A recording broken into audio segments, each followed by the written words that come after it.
Good day, viewers. You're welcome to another episode of Tommy Talks Legal, bringing the law to you in your language. Today, we're going to be discussing sexual-related offenses in the workplace. This is an offshoot of toxic workplaces and toxic bosses. Sexual-related offenses are parts or elements of what constitutes a toxic workplace. But before we go ahead, I would like you to subscribe to my YouTube channel, click on the like button, and thank you for sharing generously with your audience. So what is a sexual offense, or at what point can you say that your sexual rights have been violated? For you to say your sexual rights have been violated, it means that you actually know what your rights are as a person.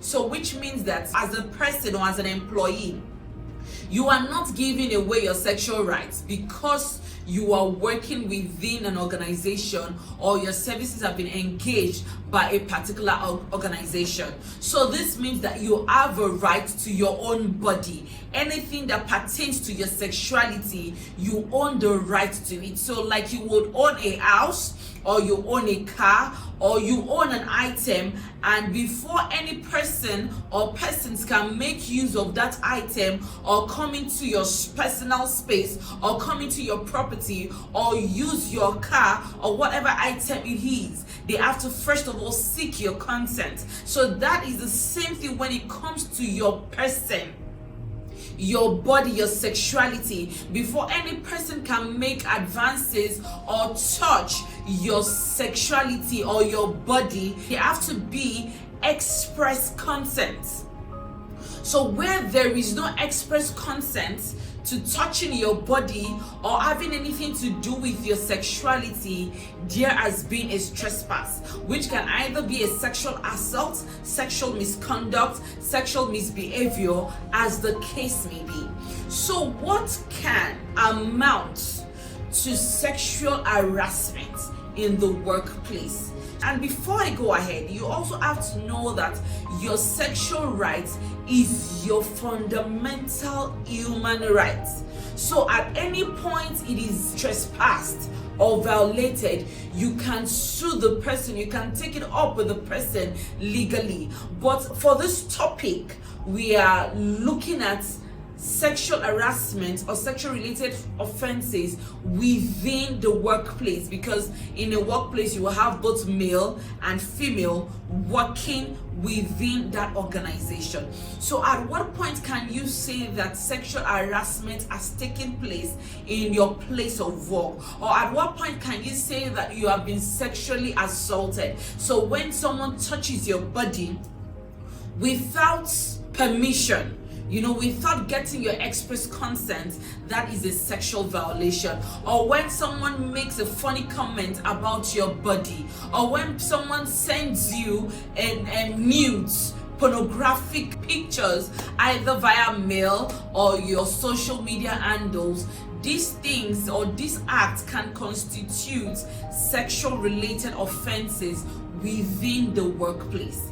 So what do you do when your sexual rights are being violated in your place of work? Number one, communicate. Especially when assault has not been established or rape has not been established.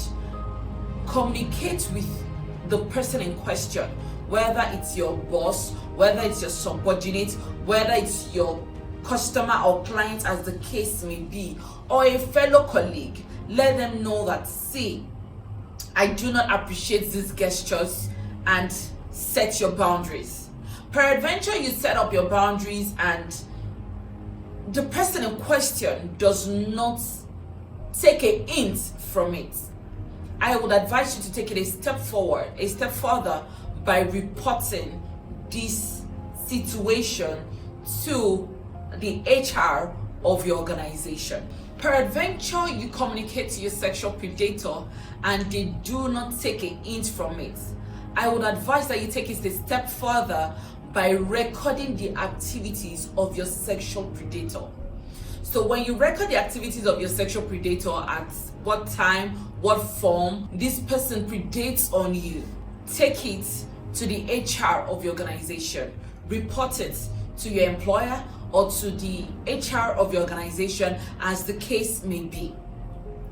If the HR of your organization does not nip that act in the bud or query the person, your sexual predator in question, please go a step further and take legal actions against your sexual predator.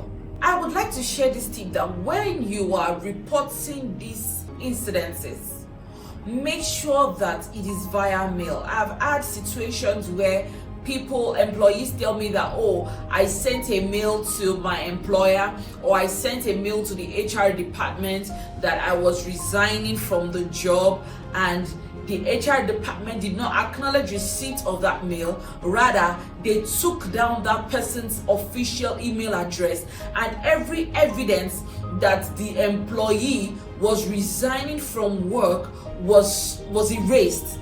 So in this situation, I would advise that if you know that you are working in a toxic workplace, make sure that you blind copy your personal mail. This will serve as an evidence where it is needed. It will serve as an evidence. It will come handy to you when you need evidences of you officially reporting these situations in your organizations. For employers who want to curb sexual related offenses in their place of work, I will be giving you these 3 tips. Number 1, adopt sexual harassment policies in your place of work. Number 2, from time to time, sensitize your employees on sexual related offenses and what is permissible within the organization.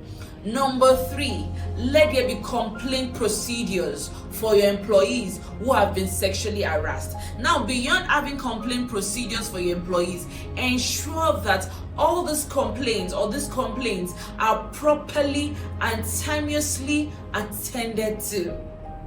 And from time to time, let the policies be reviewed, let the complaint procedures be reviewed and made effective. So if this video or if this session has been enlightening to you, kindly again subscribe to my YouTube channel, click on the like button, and thank you for sharing generously with your audience as we bring you a totally new episode next week.